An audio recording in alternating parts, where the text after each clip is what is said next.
Hello everyone. So here I am back with another video of my solar project. As you can see, it's up and running right now. It's generating about 1.5 kilowatts of power from the solar, and I have a load of about 1.1 kilowatt connected at its output. And I have installed it about 1 year ago.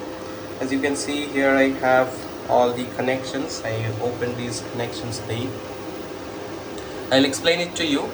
So first, the solar actually comes to this solar DCDB box over here, where I have a 10 amp fuse connected to its input, and then it goes to this surge arresting device connected, and then it goes to this cutout or this cutout switch in order to cut out the DC supply to the inverter. It's needed while maintaining or while working with these inverters. You need to turn it off. Then the power from this goes to the inverter. Here the inverter inputs for the PV are connected, and then we have these battery connectors. As you can see, these are 8 number bolt connected, and I have used 4 AWG wires for connecting the batteries. I'll show you here. As you can see, this is a 4 AWG wire, both of these. I use these silicon wires so that this battery bank, I can move it. As right now you can see, I have moved it to show you. I will just explain it how I have connected. So to this inverter, I have the ACDB box connected over there, and there also there is a cutout switch, surge arrestor device, and an indicator to show the grid power availability.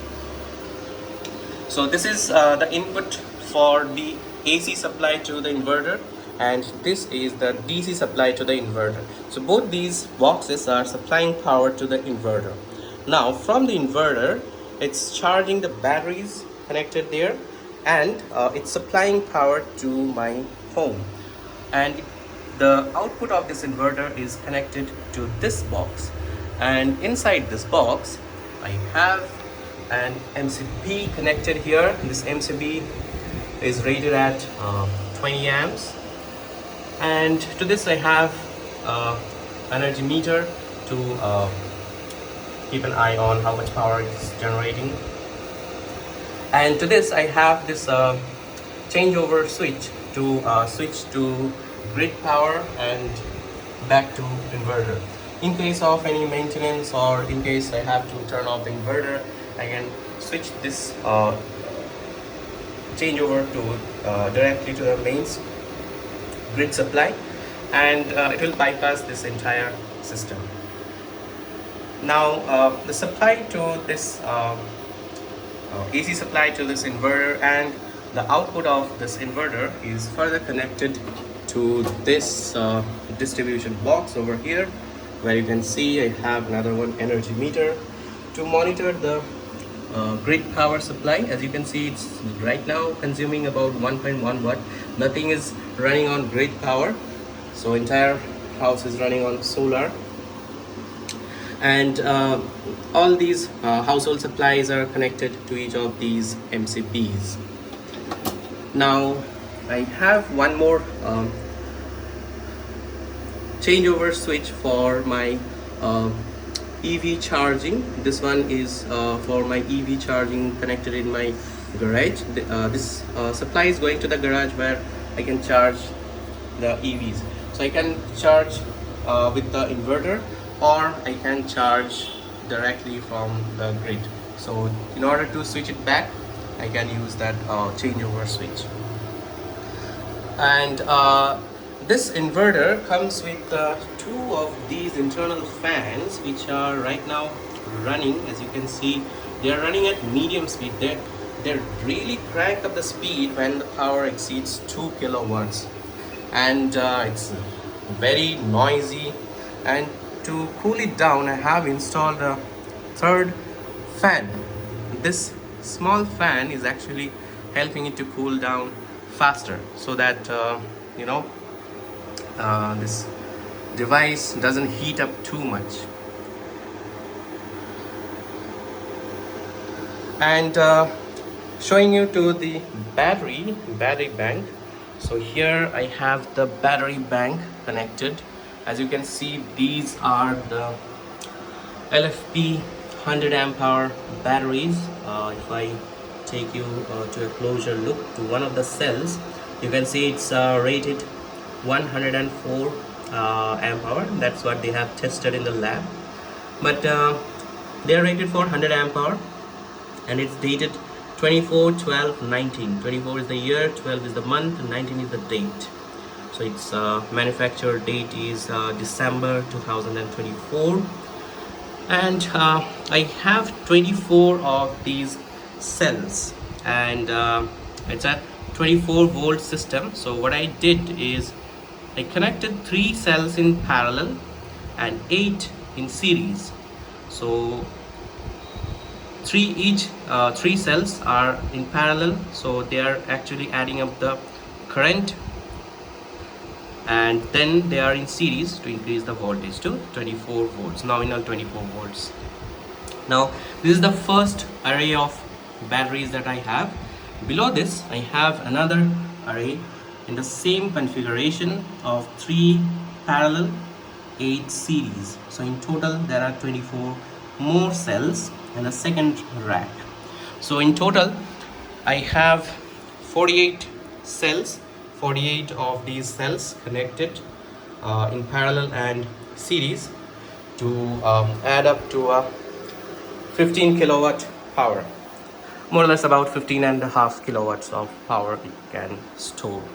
And here I have the BMS connected over here. This one is from Dali 200 amps BMS, and the other one I have is a 100 amps BMS, that's also from Dali. Actually I was looking for 150 amps, but I couldn't find 150 amps. All these are out of stock. I couldn't wait, and I decided to buy these, and they are doing very well for my need. And that's all inside what we have right now. And now I will show you the rooftop where I have installed the solar panels. I will take you there and I'll show you how I have connected the solar panels. So here I'm back on the roof, and as you can see, the sun has came out completely, and here I have 3 of my panels connected in series with this wire. Obviously it's not safe to touch right now, and it's connected to the other 3 solar panels here. So you can see on my roof I have 6 of these panels connected, and they're all in series. Let me show you by going underneath. You can see how these are connected, and each of these panels are rated for 600 watts, and they are producing these stickers have came out for some reason. I'll see if I can find one with the stickers.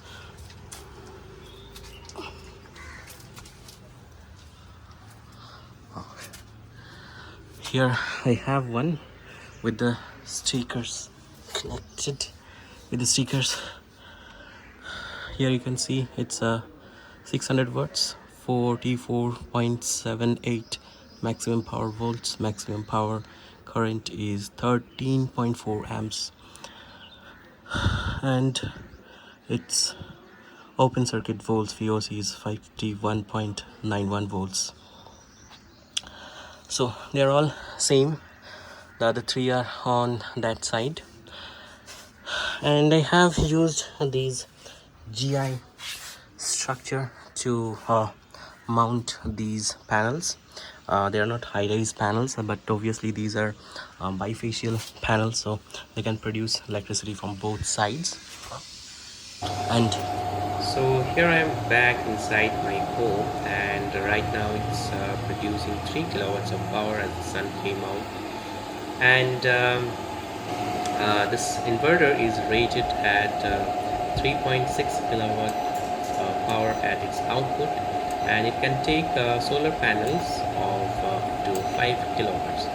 Although I have connected 6 of those 600 watts panel, which adds up to 3.6 kilowatt, I can still connect 3 of those panels. And I'll put a link to this inverter in the description, and that is all for now. Thank you.